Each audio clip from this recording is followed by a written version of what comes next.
ब्रेकनंतर आपल्या सगळ्यांचं पुन्हा एकदा स्वागत आणि पुण्यातील मानाचा गणपती बाप्पा म्हणजे तांबडी जोगेश्वरी त्याचं देखील विसर्जन अगदी काही क्षणामध्ये पार पडतंय, ज्याची थेट दृश्य आपण पुण्यातून पाहतो आहोत। तांबडी जोगेश्वरीचे बाप्पा परतीच्या प्रवासाला आणि त्यांचं विसर्जन न्यूज 18 लोकमतवर।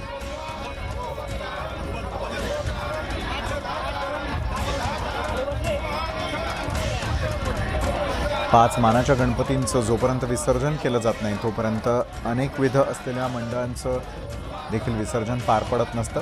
तांबडी जोगेश्वरी पुण्यातील मानाच्या 5 गणपतींपैकी असलेले आणखी एक महत्त्वाचे बाप्पा आणि अखेर विसर्जित केले जातानाचे आपण दृश्य यावेळी पाहतोय। गणपती विसर्जनाचा हा सोहळा न्यूज 18 लोकमतवरती आज दिवसभर अशाच प्रकारे सुरू राहणार आहे। तांबडी जोगेश्वरीच्या बाप्पाचं विसर्जन आपण बघतोय। गणपती निघाले गावाला चैन पडेना आम्हाला, अशाच काहीशा भावना तांबडी जोगेश्वरी गणपती मंडळाच्या सर्व कार्यकर्त्यांच्या आणि त्यांच्या कुटुंबियांच्या देखील आणि पुणेकरांच्या देखील।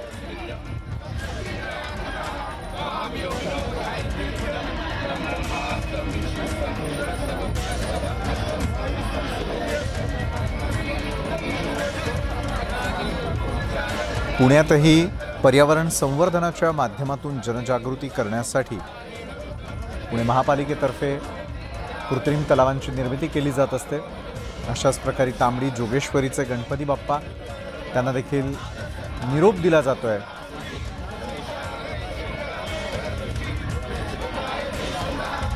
अतिशय पारंपरिक पद्धतीनं बाप्पांना विसर्जित करत असतानाची ही दृश्य आपण यावेळेला बघतोय। पुण्यातल्या तांबडी जोगेश्वरी मंडळाचे असलेले बाप्पा।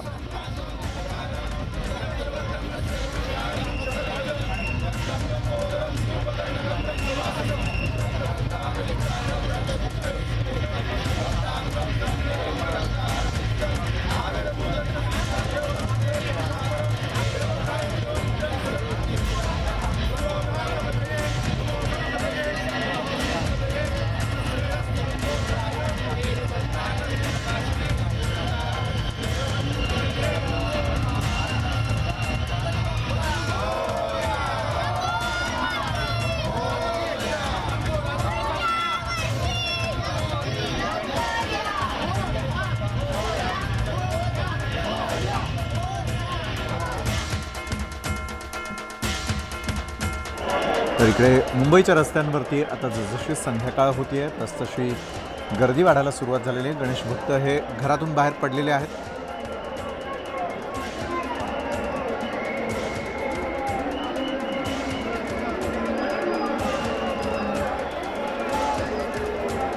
मुंबईतल्या आणि पुण्यातल्या रस्त्यांवरती गणेश भक्तांची मांदियाळी आपल्याला पाहायला मिळते।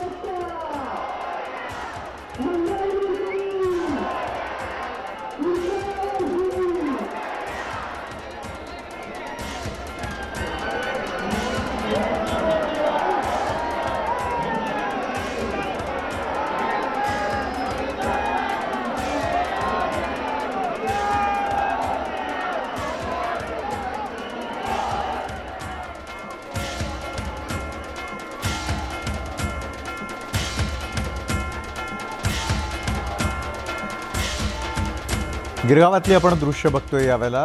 गिरगावामध्ये मोठमोठ्या गणपती बाप्पांना विसर्जित करण्यासाठी गिरगाव चौपाटीकडे त्या ठिकाणी अक्षरशः रीघ लागलेली आपल्याला पाहायला मिळत असते। एका पाठोपाठ एक असलेले गणपती बाप्पा प्रत्येकाचं रूप डोळ्यात साठवून घेण्यासारखं अशा स्वरूपाचं असतं। कधीतरी विष्णू स्वरूप, कधी बालाजी स्वरूप, विविध रूप बाप्पांची आपल्याला पाहायला मिळत असतात।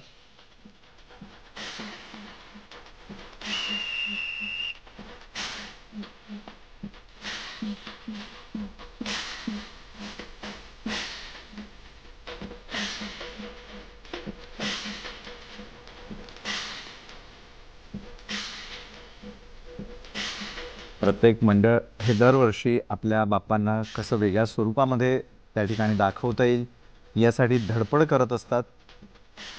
तर दुसरीकडे कलाकार मंडळी देखील त्यांच्या मनातील बाप्पा साकारण्यासाठी वर्षभर तयारी करत असतात आणि मग त्यातूनच या भल्या मोठ्या उंच अशा गणेश मूर्ती साकारल्या जात असतात। बाप्पाचं हे विष्णू रूप खरं तर डोळ्यात साठवून घेण्यासारखं आहे.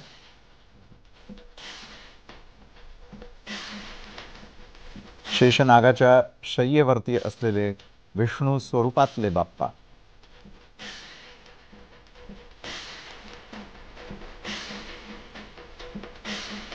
रिद्धी सिद्धींपैकी असलेल्या बाप्पांच्या या आवडत्या रिद्धी सिद्धी लक्ष्मी स्वरूपात बाप्पांच्या चरणी बसलेल्या आपल्याला यावेळेला पाहायला मिळतात.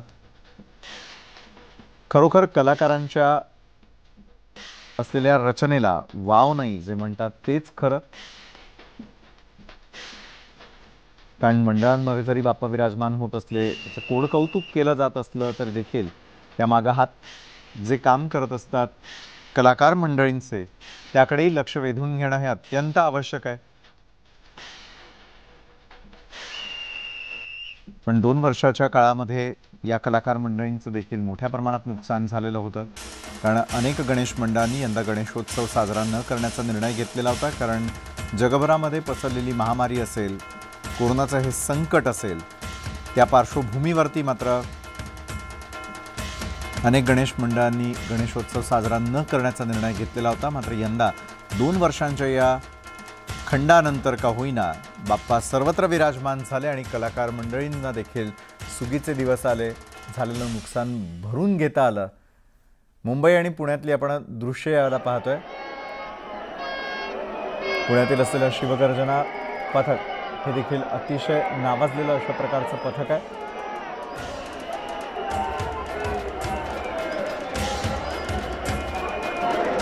खऱ्या अर्थानं पुण्यातल्या रस्त्यांवरती शिवगर्जना होताना आपल्याला पाहायला मिळत असते. कारण मग ती ढोल ताशांच्या गजरातनं असू देत किंवा विविध अंगी त्या ठिकाणी साकारण्यात आलेले देखावे असू देत, शिवरायांनी केलेले प्रताप हे आपल्याला त्या ठिकाणी ऐकायला मिळत असतात, पाहायला मिळत असतात. सार्वजनिक गणेशोत्सवाची मुहूर्तमेढ ही खऱ्या अर्थानं टिळक वाड्यातून म्हणजेच पुण्यातल्या टिळकांच्या वाड्यातून सुरू झालेली होती आणि आजही ती परंपरा त्या ठिकाणी जपली जाते. आणि त्यावेळेला सार्वजनिक गणेशोत्सव मंडळांच्या माध्यमातून 5 मानाच्या गणपतींची स्थापना केली गेली आणि आजही ते मानाचे गणपती आणि त्यानंतर इतर गणपतींचं विसर्जन कुठल्याही प्रकारे त्या ठिकाणी वेळ जाऊ नये त्यासाठी यंदा पुण्यातल्या विसर्जनाला देखील वेळीच सुरुवात झालेली होती. तांबडी जोगेश्वरीच्या गणपती बाप्पाला अगदी काही क्षणांपूर्वी निरोप देण्यात आलेला होता. त्यामुळे यंदा देखील कुठल्याही प्रकारे मिरवणुका लांबणार नाही. शिस्तबद्ध पद्धतीनं सगळं वेळेत पार पडावं याची काळजी पुणेकर घेताना पाहायला मिळतात. तर इकडे मुंबईतही आपल्याला तीच परिस्थिती बघायला मिळते. पावसानं उसंत घेतलेली आणि त्यामुळे मुंबईच्या रस्त्यांवरती आणि इमारतींच्या छतावरती असलेले गणेश भक्त आपण बघतोय. तर दुसरीकडे पुण्यातली आपण ही दृश्य यावेळेला पाहतोय. जरी कितीही हर्षोल्लास असला तरी देखील जर कुणाचे प्राण त्या ठिकाणी पणाला लागत असतील, एखाद्यावरती उपचारांची गरज असेल तर मात्र भर गर्दीतही शिस्तबद्ध पद्धतीनं ॲम्ब्युलन्सला मार्ग करून देणारे पोलीस असतील, कार्यकर्ते असतील, खरोखर सलाम करावा असं वाटतो. कारण प्रत्येक जण या ठिकाणी हर्षोल्लासात काम करत असताना मात्र पोलीस मंडळी त्या ठिकाणी वाट करून देत आहेत एका ॲम्ब्युलन्सला. कारण उपचारांची आवश्यकता असताना आधी प्राण महत्त्वाचे, हेच ब्रीद आपल्याला त्यांच्या कार्यातून पाहायला मिळत असतं. आणि अशाच प्रकारे उपचारांची अतिशय निकड असताना, गरज भासलेला असताना रुग्ण हा उपचारांसाठी रुग्णालयापर्यंत पोहोचावा यासाठी बघा किती शिस्तबद्ध पद्धतीनं या ठिकाणी पुण्यात मार्ग मोकळा करून देण्यात आलेला होता.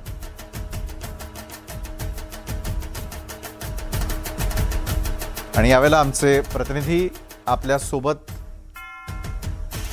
उदय जाधव चिंचपोकळी या ठिकाणाहून आपल्यासोबत जोडले गेलेले आहेत. उदय, मुंबईमधील गणेशोत्सव कशा प्रकारे साजरा केला जातो? अगदी काही क्षणांपूर्वी आपण पुण्यातली काही दृश्य दाखवलेली होती की अक्षरशः रस्त्यावरती गर्दी आहे, मात्र या गर्दीतूनही ॲम्ब्युलन्सला उपचारांसाठी जाण्यासाठी मार्ग करून देण्यात आलेला होता. मुंबईतही अनेक वेळेला आपल्याला अशाच प्रकारचं दृश्य पाहायला मिळत असतं. उदय, मुंबईतल्या गणेशोत्सवाबाबत काय सांगताय?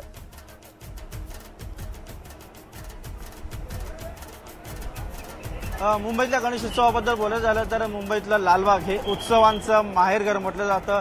गणेशोत्सवाची खरी रंगत जी आहे ती आपल्याला लालबागमध्ये पाहायला मिळते.